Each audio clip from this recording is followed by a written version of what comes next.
tous, merci de l'invitation. Toujours un plaisir de parler devant vous. Je ne vais pas parler de décarbonation, on a beaucoup parlé de décarbonation, mais là, le sujet des ZFE, ce n'est pas de la décarbonation, c'est un problème de pollution, de qualité de l'air. Et je vais tout de suite présenter quand même parce que le ZFE, ça a fait peur à beaucoup de personnes, que ce soit des particuliers, que ce soit les entreprises, mais aussi les collectivités qui doivent les mettre en place. J'ai bien dit qu'ils doivent, puisqu'on est dans un encadrement légal. Il y a une obligation de la loi de l'orientation de mobilité et de la loi climat résilience de mettre en place ces zones de restriction de circulation de certains véhicules pour les véhicules les plus polluants. Mais en reprécisant donc sur cette carte-là, pour montrer que les ZFE, c'est pas quelque chose de nouveau, c'est pas quelque chose qui est spécifique à la France, c'est quelque chose qui est mis en œuvre dans beaucoup d'États membres de l'Union européenne et pas que l'Union européenne. Et c'est quelque chose qui, comme l'a souligné le rapport Pompili, Barbara Pompili a fait un rapport l'automne dernier justement sur le benchmark et la mise en œuvre des ZFE au niveau européen.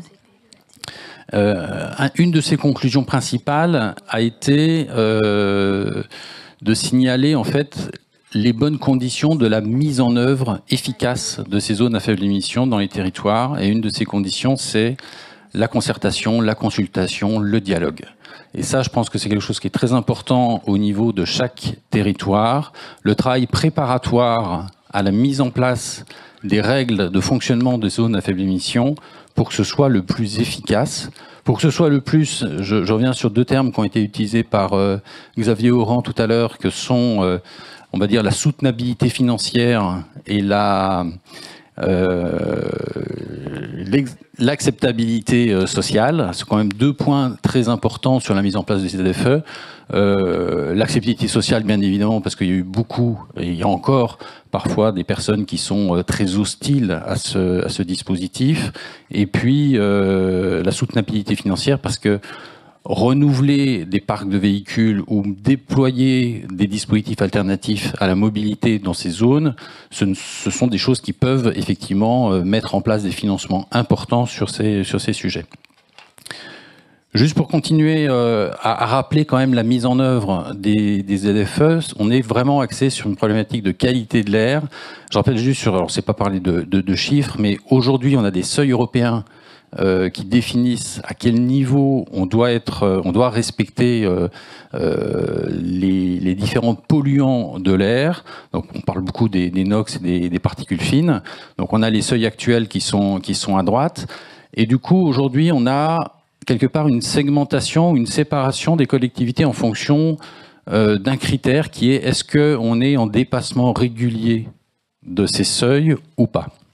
Alors, au niveau de la LOM, donc en 2019, on avait 11 territoires qui étaient en dépassement régulier, donc qui ont dû mettre en place des zones à faible émission. Donc aujourd'hui, on en a 12 qui ont mis des zones à faible émission. Aujourd'hui, on n'a plus que 5. C'est-à-dire que la qualité de l'air au niveau national s'améliore fortement. Ça s'améliore depuis une trentaine d'années. Ça s'améliore pour plusieurs facteurs, pour plusieurs raisons.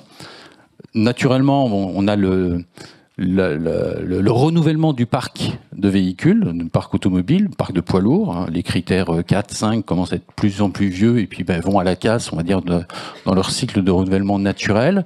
Mais surtout, des prises en charge par les collectivités de moyens alternatifs de transport, déploiement de transport en commun, déploiement de mobilité douce, déploiement de l'autopartage, déploiement du covoiturage, enfin voilà, tout ce qu'on a évoqué dans la journée, ça contribue à développer et à améliorer la qualité.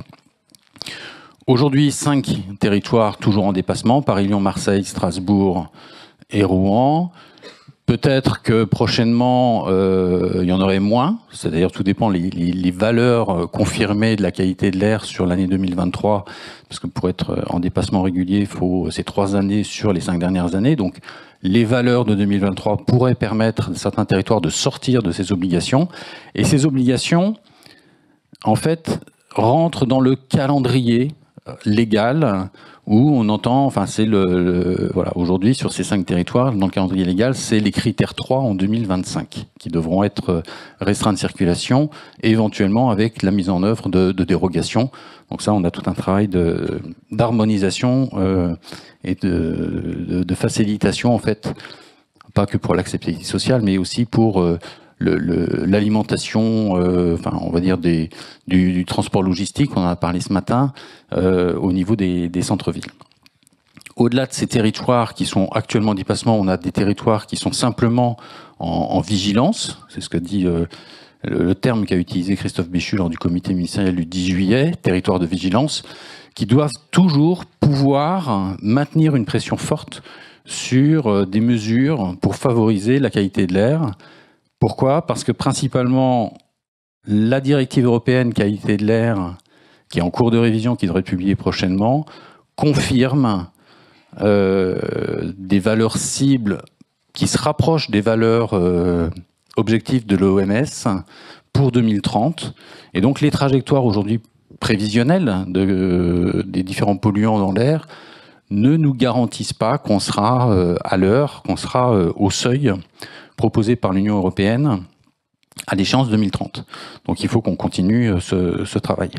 Au-delà de ce travail, on a eu un gros travail de fait de communication. Donc là, c'est pas uniquement pour faciliter l'acceptabilité sociale, mais c'est aussi pour démystifier et clarifier en fait la situation, pour rappeler à l'ensemble des concitoyens, des entreprises et aussi des élus les différents dispositifs qui sont mis en œuvre. Donc on a mis en place à l'automne dernier un site Mieux respirer en ville, dans lequel on retrouve un grand nombre d'informations, différents liens, la liste des opérations qui permettent d'accéder aux différentes ZFE. Donc ce site a plusieurs caractéristiques, il sera surtout évolutif en fonction des différents dispositifs qui sont mis en place dans les différents territoires.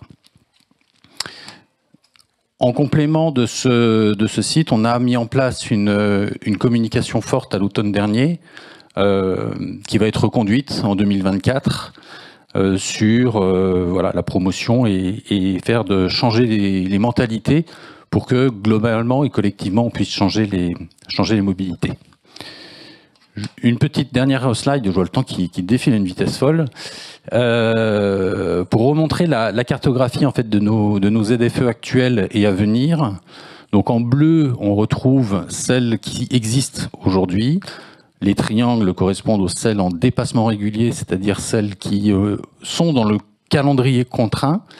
Et tous les points jaunes correspondent en fait aux territoires de vigilance qui doivent mettre en place au 1er janvier 2025 des restrictions de circulation à minima sur les véhicules les plus polluants. Donc on n'a pas précisé les catégories critères concernées, mais théoriquement ça pourrait être uniquement les non classés. Alors effectivement, c'est pas très ambitieux, il faudrait aller un peu plus loin, surtout si on veut obtenir les résultats et les objectifs 2030 tels que je les ai évoqués tout à l'heure. Alors, on a encore beaucoup de travail à faire parce qu'en fin de compte, on est vraiment sur une dynamique. Donc on a cet objectif 1er janvier 2025, mais au-delà de ces éléments, on a aussi des moyens. On parle aussi tout à l'heure de l'aspect financier. C'est un accompagnement par le Fonds vert qui est reconfirmé pour 2024 pour les territoires. Donc une partie Fonds vert spécial ZFE confirmée uniquement pour les territoires qui s'engagent à mettre en place une ZFE. Et cette mesure permet d'accompagner, on va dire, tout le panel ou une grande part de panel d'accompagnement, que ce soit du covoiturage, ingénierie, mobilité durable, etc.